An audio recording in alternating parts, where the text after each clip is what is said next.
Hello, and we are here for another episode of the Disruptive Voices of the Pacific. This is a special series that we are doing on sex, dating, relationships, and everything in between, which you guys have been throwing in, so thank you. We are breaking the taboo around just issues that we haven't talked about for so long. And what really brought this to my attention is because last year I did a survey. I surveyed 60 Fijian women on what their parents or their church had taught them around sex, dating and relationships. It was very low. If they were taught anything, it wasn't helpful. And the majority of these women felt like they had failed in their relationships, which is a pity that we're setting our young people up for failure. So the reason why we're talking about this is to hopefully set our young people up and give them some tools and some wisdom that maybe we didn't get. So with me today I have Ritchie, Naca and Terry, three fine young men. G'day guys, I'll get you to talk individually in a minute. Firstly, Terry, we might come to you. Tell us a little bit about yourself, just briefly. Hello, teacher. Thanks for having me again. My name is Terry. I am a youth pastor at C3 Church. I'm also studying at USP and working with Inspire Pacific. I'm from the Solomons. And are you single? Yes, I'm single. That's important. How about you, Naca? Well, I am Nathaniel Tikundundua. I am local. I am from Tailevu. I am married for 18 years and I have three wonderful teenage kids who I love very much. So awesome. Thank you for having me. Yes, and Ritchie. Hola, Ritchie from Vanulevu, and it's such a pleasure to be here. I'm married. This year this is our 8th year going on right now. We don't have kids yet, but we're believing this is the year. When everyone asks me how many kids do you have, I normally say 200 because we've got preschools that the church has, and we visit all our schools. So those are like my kids. Absolutely brilliant.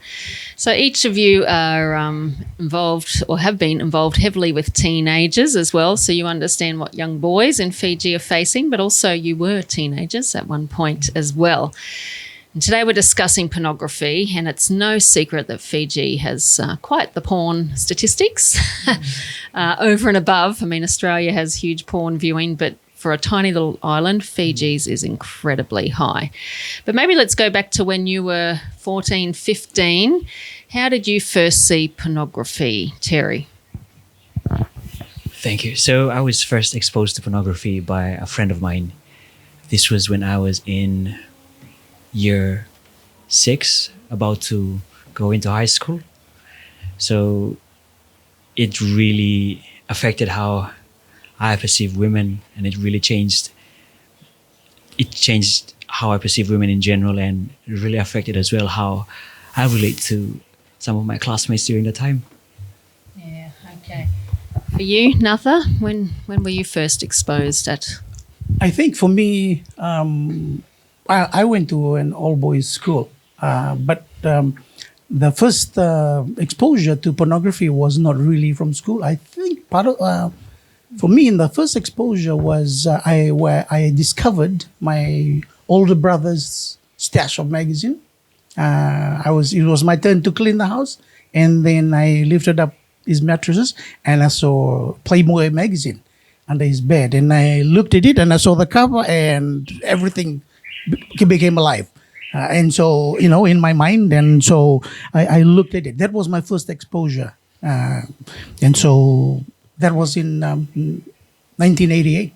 How old were you? I was a year 8 student. Year 8. I was in class 8. So, yeah. Would have been a shock. Oh, absolutely terrible. But yeah, that's how I first got introduced to it by my big brother. And then unintentionally. Yeah, and that's generally how it happens, is unintentionally. So then did it kickstart an addiction? And then what happened is when I saw it in school. When in school, it was a different level of pornography. It was full-on sex, photos in the magazines. And so when that happens, you don't go back to Playboy once you see I know a step further than just the nude posts. You don't go back there. So it just steamroll from there. You just keep wanting to see more pictures, more photos, and all that. That was just pictures. Nowadays, I hear that they have videos. So for me, it just steamrolled from there, and it just went down and down until I realized that I was in a big hole and I couldn't climb out. Yeah, big hole. What about for you, Ritchie? When did you first discover pornography? For me, I got the first time I got introduced to it was when I was in class 7. I walked in when a couple of my cousins were watching it, and when I saw it, I got shocked and I was like, "What kind of movie is this?" But when I got really hooked onto it was when I was in high school. As soon as I got into grammar, because they would pass the magazines around, and then the magazines would go with, and just like what Naca said, once you see the magazines, you want to go further more and you want to see something else. And next minute we're passing it was VCDs back then. Before the DVDs came out, it was VCDs. Yeah. And then the phone started coming out, and then we would have infrared, where you would infrared the images across and we would pass it around. And so in high school, it was like, what's the next thing? I remember this, there was this one incident where this guy in our class, he was so smart. And the only way we could try and get him so we could beat him in our subjects was we introduced him to pornography. And then we got him to his marks to drop, and we kind of went for which was really bad. But you see, that's how pornography was just easily accessed in school. I'm not sure how it is now because of the mobile phones just come out and everyone's got the access to it. But that was how I got hooked onto it. And, yeah. What percentage of boys, Fijian boys, do you think are watching pornography? Do you want to answer that? What percentage of Fijian boys? I'm going to go out on a limb and say maybe about 95% of Fijian boys are doing that. Whether it doesn't matter whether you're a pastor's kid or whether you're a youth group leader. You are, this is the exposure that it's a sure, and everybody's swimming in it. Yeah. And it's having a huge impact, especially these days. The type of pornography is so violent. It's not the pictures. So, Terry, for you, you said you're in class 6, so that's like age 11. How did pornography affect you, and how did it make you view the opposite sex growing up? I think for me, it really affected how, like I mentioned earlier, about how I perceive women. And prior to that experience, I understanding or knowing women wasn't something that was even on my mind, because I was barely into Form 1. And after that incident with my friend, whom I love, by the way, I think I started going more and more into an area where whenever I see a classmate, I would just think of the image that I just saw. It certainly caused me to objectify women. That's probably the most number one effect that it had on me at that year. So, Ritchie, you talked in an early episode about all the flings you used to have in high school. How much did porn play a part in these flings? It really played a lot, because like what Terry said, all of a sudden your perception towards women would change, just like what Terry, I would look at someone and sometimes I'm even in class, and this is really bad because then I'm sitting there, and if I had watched pornography the night before, I'm thinking about my friend that's sitting next to me, and even our teachers that comes in, and I'm sitting there and I'm not focusing on class, and I'm not focusing on the subjects, and sometimes I just feel so disgusted, but because of the hook that's there, I'd fall back again and I'll start watching it again, but it just really plays, because the next thing is this: I'm not in for the relationship. Yeah. I'm just in it for fun. and just what I saw, that's just what I wanted to do, you know. And because I think one of the privileges I have was because I was brought up in church. I think if I was outside of church and I think I would have already done things way earlier. You know, I would have maybe had a couple of girls pregnant way early, but because I was in church, I couldn't really go all the way with what the urges were and what I really wanted to do, and because we lived on the church property, you know, so I couldn't go all the way through with the things that I wanted to do. Yeah. But pornography did play a major role whenever I'm looking at people, and because all of a sudden I'm thinking it's playing around with my mind, and even sometimes when I'm in church, I can't even focus, and I really hated myself for that. But the thing is this, it's like an itch. It feels good when you're scratching it, but it's actually hurting you because the itch gets bigger. And that's for pornography. For me, it felt like that. Even though it was bad, I kept scratching it because it felt so good deep inside. Yeah. It's such a web, isn't it? You know, even this whole culture of, man, if I'm going to be a man, I've got to have a girl and have a fling and watch porn. But it just leads to such, I mean, you've mentioned a few times how miserable you felt. How were you feeling for the years that you were struggling, Naca? Oh, I like Ritchie. It's you get this feeling of guilt, you know, and you make you know it's wrong. You've watched it, and then you know it's wrong, and then you say to yourself, "This is it. This is the last time I'm ever going to do this. I'm never going to do this, Lord." You know, that's when you say your prayers, and then you say, "Lord, you're going to help me. I'm not going to do this again." And then, like he said, it's like an itch, but the itch is in your soul. No, it's in your soul. You can't really get rid of it because it's already got a hold of your soul and your mind. So, you know, you keep going back to it. You keep struggling. And, you know, like they both have said, it affected the way you view women. Women will be so female, and they're sex objects. And some of the things that you think about, you watch it, and then you come and you see a young lady, and all you can think about is, I wonder what she will look like naked. Yeah.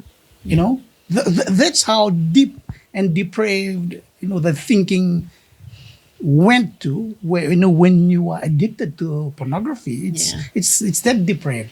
Yeah. And it's a very, very dark place to be in. But I was in that dark place, and, you know, and it was horrible. So going through QVS, you know, we all know it's a very good boys' school, training young men of this nation, and a lot of them end up being in politics and football and in some of the major, you know, jobs in the nation. Did they ever address this issue?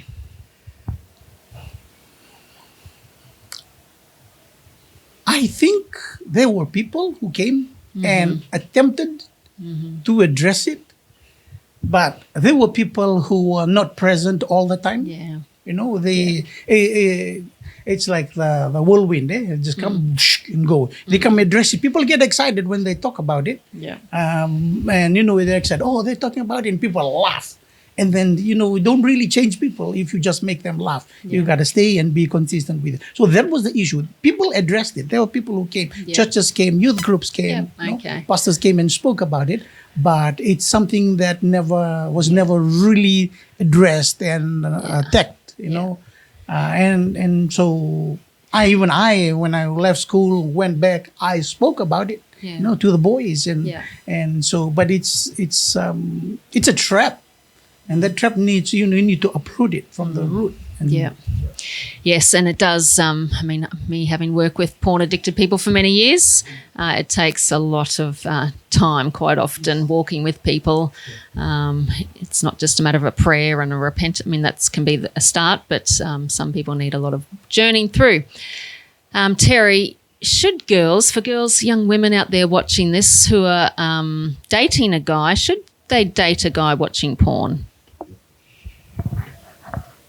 In my opinion, I don't think that if you're a girl that's dating a guy who is currently watching porn, you should be with that person. I cannot say it any other way. Absolute no. So if I'm answering this question as if I would say this is what I would say to my sister or cousins, absolutely not. I don't think you should be dating someone who is currently watching porn. Why? And I think for the reason why I don't think a girl should be dating a guy watching porn is because when you watch porn, it really affects how you view women, in particular if you're a guy. And it's really hard to distinguish whether or not that guy is in that relationship because he genuinely loves you for the person that you are, or he's just trying to fulfill a dysfunctional need because of his porn addiction. That's good. So that's probably the main reason that I don't think you should be dating a guy who's watching porn. No, dysfunctional need. That's well said. And pornography is usually filling a void or something. Quite often can happen too that men who find themselves addicted to porn were abused somewhere along the way, or exposed different things in their life. Problem is, Natha, if, Salote is dating Johnny and, has the courage to say, are you watching porn? What's Johnny probably going to say? No, I don't. I only look at you. Oh. And that's probably what Johnny would say. It is, yes. He probably would never tell her. And even if he goes to church, no. Yeah, he might be the deputy youth leader. It's the shame, isn't it? So what are the signs? Are there signs that you can pick up if a guy is watching pornography or not? I'm not really a psychiatrist. I don't really know how to psych evaluate people. But for me, what I said when Ritchie talked about pornography is a scratch. Is it like an itch? But I know it's an itch on the emotion. When somebody is addicted to pornography, it really affects their soul. And when it affects their soul, it affects the way they think, it affects the way they feel, it affects the way they relate, and it affects the way they speak. So somebody this is my opinion, somebody who, for young ladies, if a guy that you were dating, is addicted to pornography, one of the things that you will, it's like a sign for you would be, he'll be very possessive of your time. He'll probably be very jealous of you talking to other guys, whether it's in the youth group or whether it's, if you're in school. He will be very possessive about your time. He will want your exclusive attention. He does not want to share you with anybody else. He'll say that, because I love you and I just want you. But for me, a guy who's addicted to pornography because his soul is so messed up right now, he does not, the only way he will be able to really, and I said in the beginning, it's about power.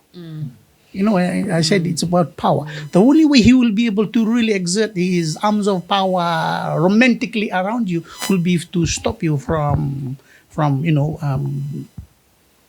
talking to other guys. So he'll be very possessive, number one.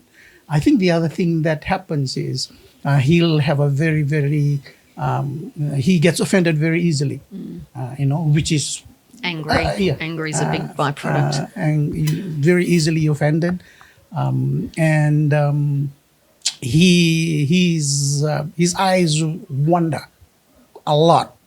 You watch him. When you're talking to him, if you're sitting across the table from him and you're talking to him, just every now and then look at him in his eyes. When you're talking to him or when he is talking, is he like looking at you? He's talking to you, or he's looking at you and he's looking at everybody else. He's talking to you, but his eyes is scanning the room. That's probably a good sign of a guy who's got wandering eyes and wandering emotions. Oh, his eyes are on your breasts instead of your face. Well, there you go. Yeah. You said it. I know, we may as well. Any other signs that you know of, Ritchie? I think from my experiences, I wasn't interested in the little bits conversations that would go on. I would rather just jump straight to being intimate, because that's the only thing that the other thing would be.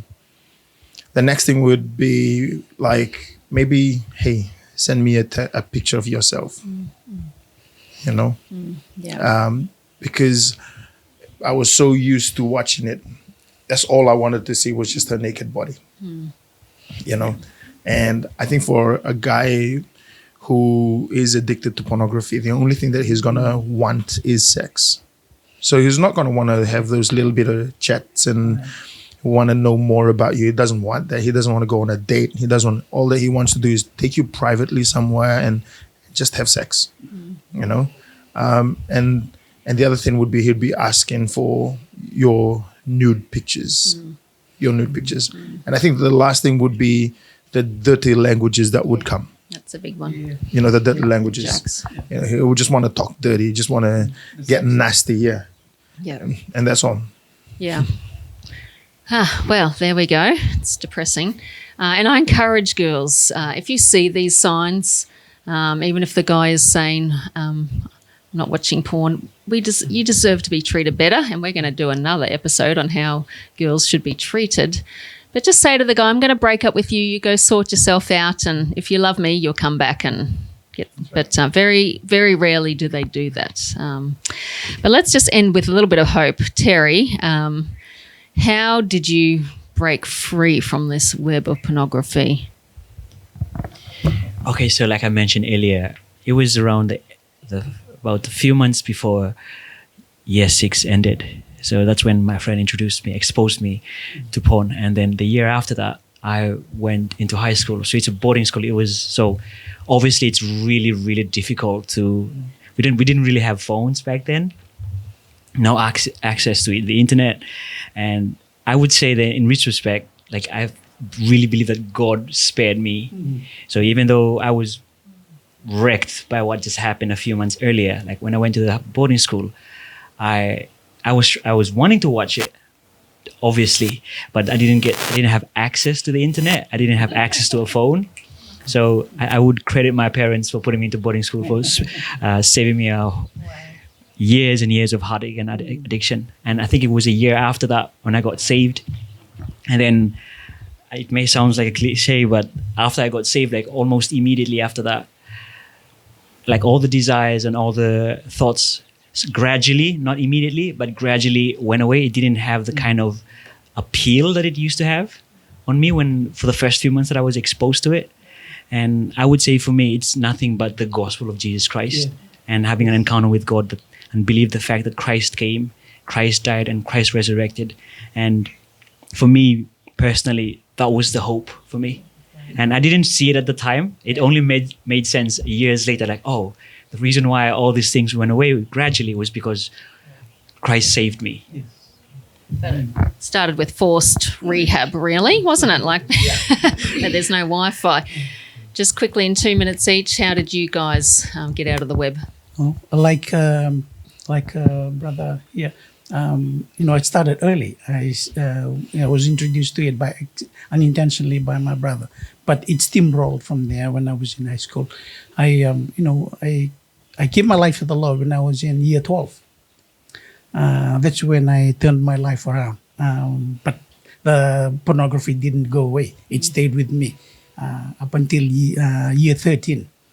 And then I think something for me. What happened was it happened miraculously.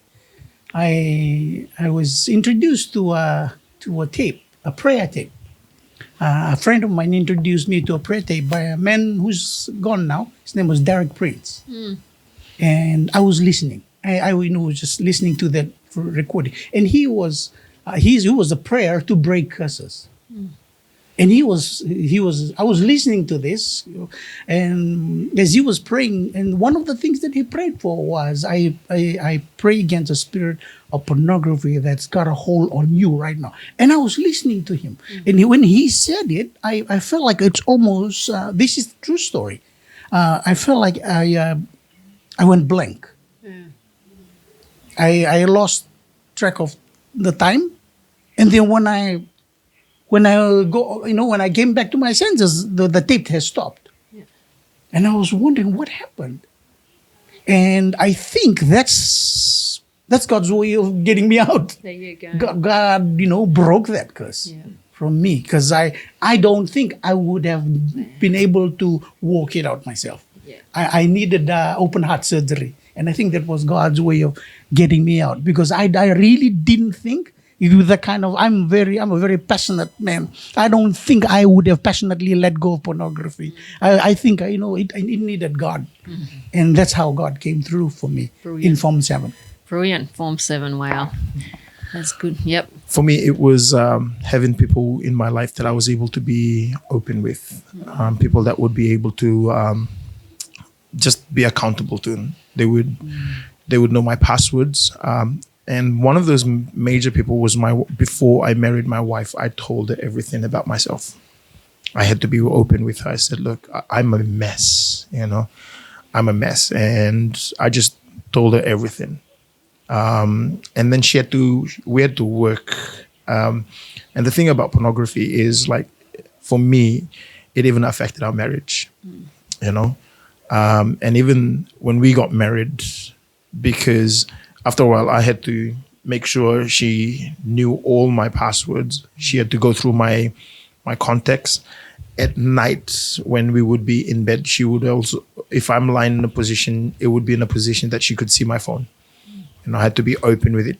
And I wanted her to really give me the hard talk. I just didn't want to, even though I was her husband, I wanted her to be able to look me in the eye and just really tell me, you've got a problem. You got to stop this. And, and I like the fact that she would always level, even though she's quiet, but she would normally just level me straight down, and the way she just talks to me. Yeah. But yeah, my wife really played a big role in getting me away from that. Yeah. We need good women, but unless she's your wife, sometimes girlfriends can't have the same quite power all the time. But if you are struggling with pornography, please message me, and I'm happy to put you in touch with any of these men. I'm sure they're happy to help and give you some advice, because we do need one another. That's where it comes. The first step is bringing it into the light. So there is hope and there is help. And if you're a girl struggling with pornography, message me, because a lot of girls do as well. So thank you guys so much again. That's been amazing. And we'll be back again shortly.